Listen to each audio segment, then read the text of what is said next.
तो next topic है हमारा त्वरण। इंग्लिश में क्या कहते हैं इसे? एक्सेलरेशन। कहीं ये शब्द सुना है?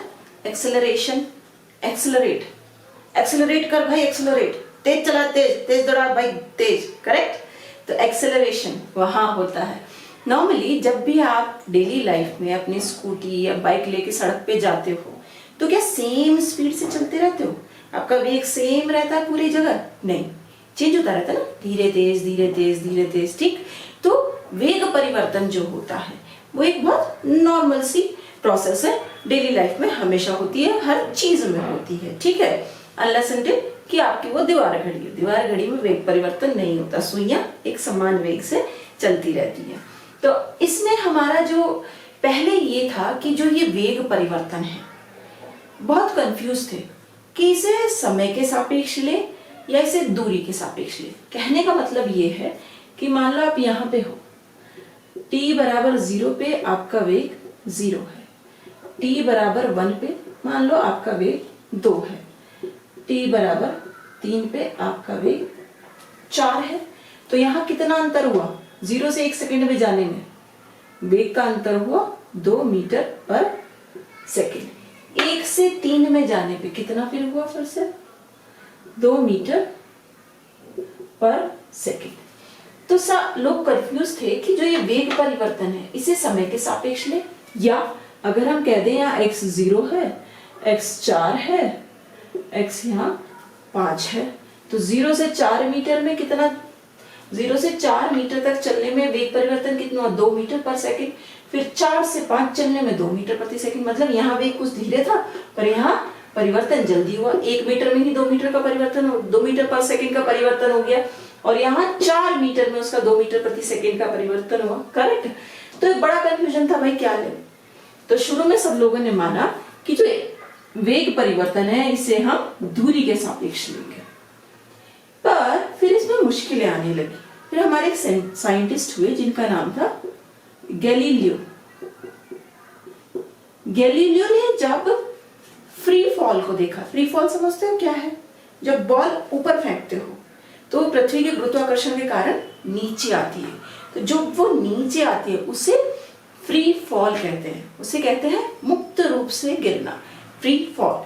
तो उसमें क्या होता है कि उसमें उसका त्वरण एक समान होता है, ठीक है ना।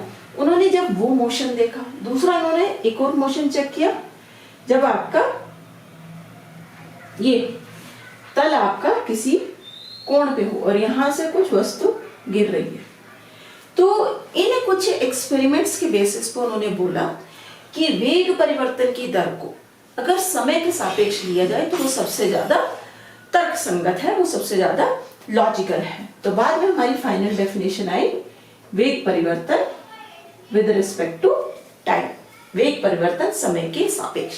और यही वेग परिवर्तन की दर समय के सापेक्ष क्या कहलाती है? त्वरण। इसे ही हम क्या कहते हैं? त्वरण, एक्सेलरेशन।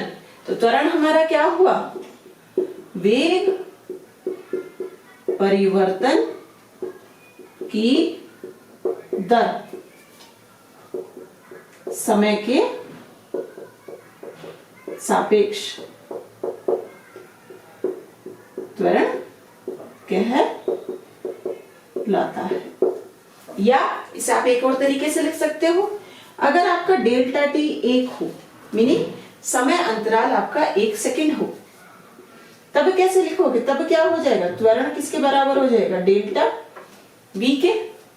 एकांक समय में वेग परिवर्तन की दर को त्वरण कहते हैं। क्या डेफिनेशन हो गई? एकांक समय में वेग परिवर्तन की दर को त्वरण कहते हैं। तो आपकी मर्जी है, ये डेफिनेशन लिखो या आप ये डेफिनेशन लिखो। अब यहाँ पे एक चीज देखो, जो हमारा त्वरण है निकालते ऐसे ही है, a बराबर डेल्टा v बटे डेल्टा t। यहाँ पे ये v क्या है? वेग है, और वेग हमारा सदिश राशि है, तो त्वरण भी हमारा सदिश राशि होगा। इसका मात्रक क्या होगा? मात्रक निकालेंगे, निकालो। वेग का मात्रक क्या होता है? मीटर प्रति सेकेंड समय का मात्रक सेकेंड, तो इसका मात्रक हो गया मीटर प्रति सेकेंड स्क्वायर।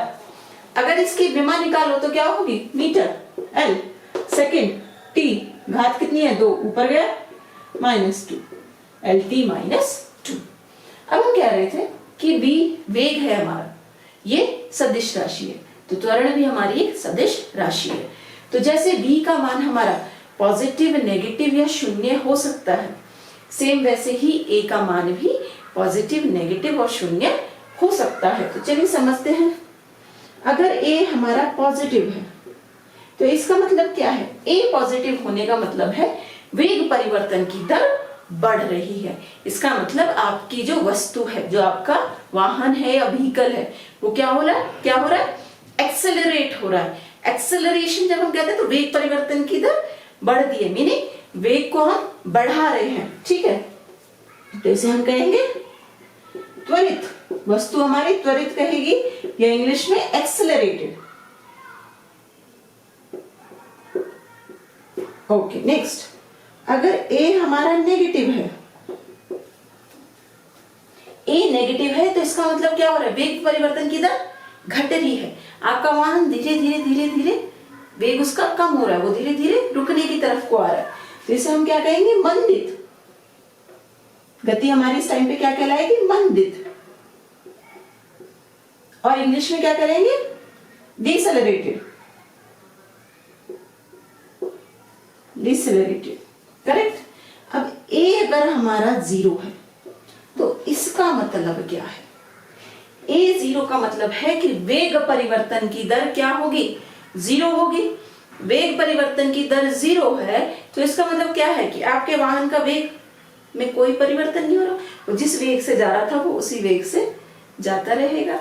तो a बराबर 0 का मतलब ये नहीं है कि v 0 हो गया, वेग परिवर्तन की दर 0 है, इसका मतलब वाहन हमारा एक समान वेग से जा रहा है, एक समान गति से जा रहा है। और इंग्लिश में क्या कहेंगे इसे, एक समान, यूनिफॉर्म। तो एक्सेलरेशन हमारा क्या होता है, वेग परिवर्तन की दर समय के सापेक्ष, पॉजिटिव भी हो सकता है, नेगेटिव भी और 0 भी। अब इसकी दिशा क्या होगी, जो दिशा हमारी वेग की होगी वही दिशा हमारी एक्सेलरेशन की भी होगी। अगर वेग पॉजिटिव तो एक्सेलरेशन भी पॉजिटिव बढ़ रहा है, अगर वेग आपका नेगेटिव तो एक्सेलरेशन भी नेगेटिव, मींस वेग परिवर्तन की दर आपकी घट रही है। नेक्स्ट आता है हमारा एक समान या परिवर्ती त्वरण। नेक्स्ट यहाँ पे क्या है, 2 टाइप का हो गया, जैसे हमारी गति 2 टाइप की थी, परिवर्ती त्वरण। तो ये भी सेम वही है जो हमने वहां पे पढ़ा था। पहली बात तो इंग्लिश में क्या बोलेंगे, एक समान त्वरण को क्या बोलेंगे, यूनिफॉर्म एक्सेलरेशन।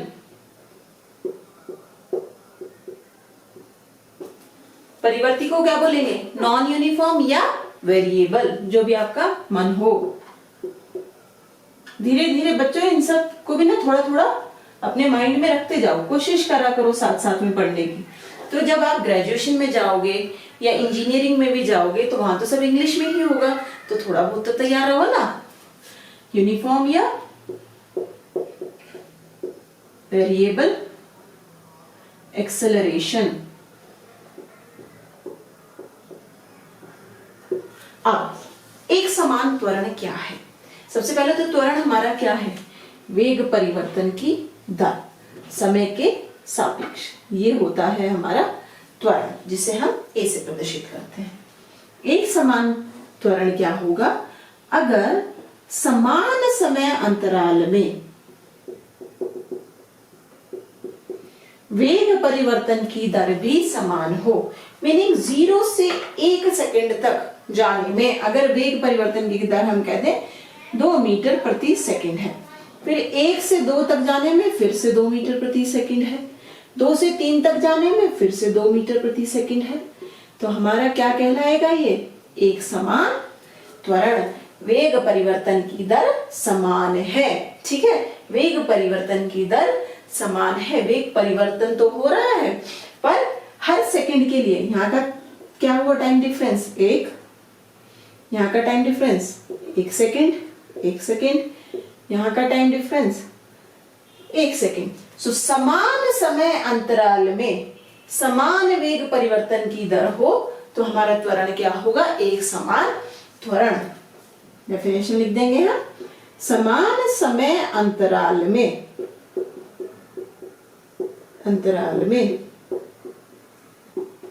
समान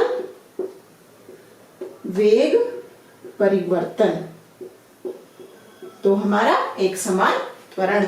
अब इसका एग्जांपल क्या होता है, ऊपर फेंकी हुई गेंद जब नीचे गिरती है तो गेंद का नीचे गिरना, गेंद का नीचे गिरना हमारा एग्जांपल होता है आपका एक समान त्वरण का। नेक्स्ट आता है परिवर्तित त्वरण। परिवर्तित त्वरण देख लो। परिवर्तित त्वरण का मतलब है समान समय अंतराल के लिए t बराबर 2, t बराबर 3 सब सेकंड, ठीक है, सेकंड। शुरू में t बराबर 0 से 1 सेकंड तक वेग परिवर्तन की दर 2 मीटर प्रति सेकंड, फिर 1 से 2 तक हो गई 5 मीटर प्रति सेकंड, 2 से 3 तक फिर हो गई 1 मीटर प्रति सेकंड। तो इसमें आपकी क्या हो रही है, समय अंतराल क्या है, यहाँ पे 1 सेकंड, यहाँ पे क्या है 1 सेकंड, यहाँ पे क्या है फिर से 1 सेकंड। समान समय अंतराल के लिए अगर आप देखो वेग परिवर्तन आपका अलग अलग है, 2 मीटर, 5 मीटर, 1 मीटर, करेक्ट, पहले बढ़ा फिर घटा। सो समान समय अंतराल के लिए असमान वेग परिवर्तन आपका क्या कहलाता है, परिवर्ती त्वरण। समान समय अंतराल के लिए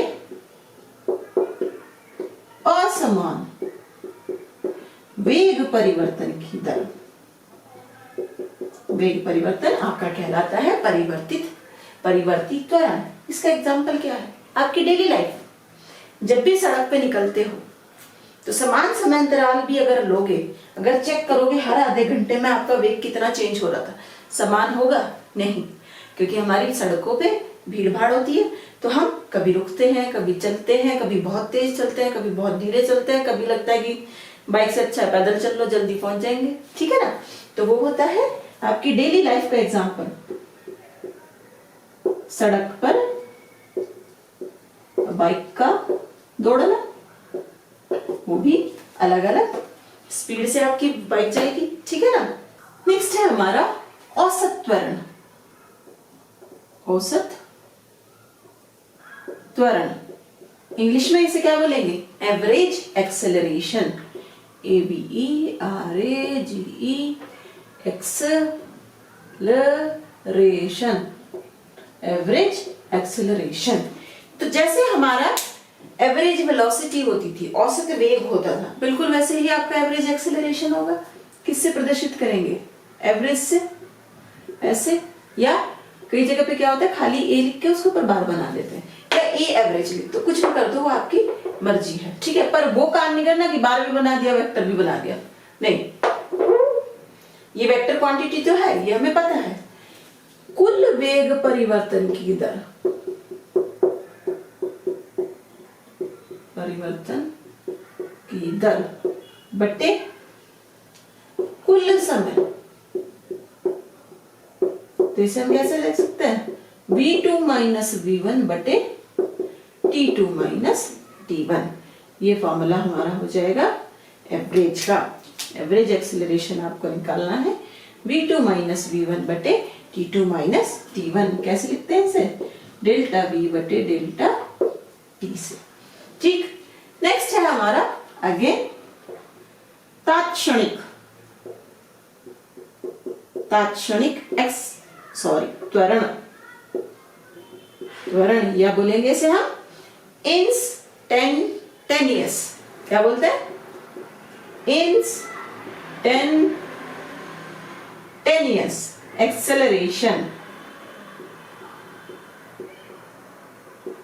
जैसे हमारा इंस्टेंटेनियस वेग होता था, क्या होता था, किसी एक क्षण पे वेग, उसी एक क्षण पे हम एक्सेलरेशन भी निकाल देंगे। तो क्या डेफिनेशन आएगी, instantaneous limit delta T tends to अगर 0 हो तो डेल्टा बी बटे डेल्टा टी को हम क्या लिख देंगे, ds बटे, सॉरी ds कहां से आ गया, b है ना, dv बटे dt। सो a इंस्टेंटेनियस आप कैसे निकालते हो, dv बटे dt से। यहां से एक और बात याद आ रही है, जैसे इंस्टेंटेनियस वेलोसिटी में हमने समझाया था, क्या होता था, v इंस्टेंटेनियस ds बटे dt। तो v क्या था, st ग्राफ का ढलान या स्लोप, st ग्राफ का ढलान क्या प्रदर्शित करता है, वेग को। ऐसे ही vt ग्राफ का ढलान क्या प्रदर्शित करता है, त्वरण को। vt ग्राफ का ढलान क्या प्रदर्शित करता है, त्वरण को। अब देखो v बराबर ds बटे dt है, अगर ये चीज हम यहां रख दे तो कैसे लिखोगे उसे, इंस्टेंटेनियस d बटे dt, v की जगह ds बटे dt, तो ये हो जाएगा d2s बटे dt स्क्वायर। तो आप एक्सेलरेशन कैसे भी निकाल सकते हो, a इंस्टेंटेनियस का आपका फॉर्मूला आ जाएगा dv बटे dt या d2s बटे dt स्क्वायर। सो वेलोसिटी का टाइम के रेस्पेक्ट में डिफरेंशियल करोगे एक बार, और विस्थापन का टाइम के रेस्पेक्ट में डिफरेंशियल करोगे 2 बार, तो आपको मिल जाएगा एक्सेलरेशन। करेक्ट। तो अब हम कुछ न्यूमेरिकल्स देख लेते हैं। आजकल इंटरनेट पे फिजिक्स से रिलेटेड बड़ी सारी टी शर्ट्स आने लगी है, बड़े बच्चे पहनते हैं। कुछ पे लिखा हुआ देखा है, ये लिखा होता है d3s बटे dt3। इसका मतलब समझते हो क्या है, टी शर्ट पे स्लोगन कुछ ऐसे होता है, डोंट बी d3s बटे dt क्यूब। इसका मतलब है फिजिक्स में d3s का बाई dt3 का मतलब होता है जर्क। जर्क मीन्स नीरा मूर्ख, नीरा गधा, ठीक है। सो डोंट बी नीरा मूर्ख। अगर मीनिंग नहीं पता है तो मत पहनो, मत लो, पहले समझो क्या लिखा है। हमेशा बहुत देखा है बच्चों को डिफरेंट लैंग्वेज की, स्पेनिश की टी शर्ट पहन लेंगे, लिखा क्या है भगवान जाने। ओके, तो पहले मीनिंग समझो, नहीं तो खुद ही मूर्ख दिखोगे उन सब चीजों में। तो नेक्स्ट क्वेश्चन फिर से हमारा एच.सी. वर्मा की बुक से सेम क्वेश्चन है, जिसके लिए हमने औसत वेग निकाला था, ठीक है। एक्चुअली मुझे एच.सी. वर्मा बुक से बहुत प्यार है, बहुत ही अच्छी बुक है टीचर्स के लिए। बच्चों को थोड़ा टाइम लगेगा, तो अगर आपके स्कूल में टीचर सभी अच्छे होते हैं, अपनी मेहनत से सब अच्छा पढ़ाते हैं, पर आपको लगता है कि कहीं ना कहीं आपके टीचर किसी चीज में कंफ्यूज है, तो उन्हें बोल दो। सबके सामने खड़े होकर स्टड बन के नहीं बोलना, अकेले में जाके बोल दो, सर प्लीज एक बार एच.सी. वर्मा पढ़ के तब पढ़ा दो। अच्छा टीचर होगा तो पॉजिटिवली लेगा, बुरा टीचर होगा तो तुम्हारा भगवान मालिक, ठीक है। चलो शुरू करते हैं।